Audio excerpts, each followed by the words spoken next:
I won about half the architecture scholarships I applied for. Below is an excerpt from my college essay / personal statement submitted to Cambridge University. In an admissions interview, one of the professors told me it was lovely.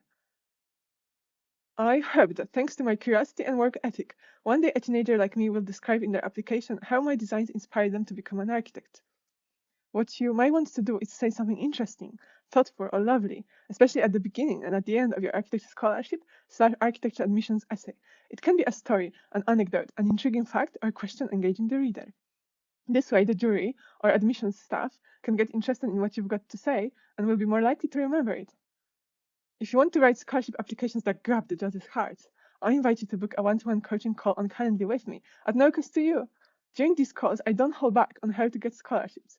I only ask that you're serious. If you do not want to really go for architecture scholarships, then do not book it. The link is in the description.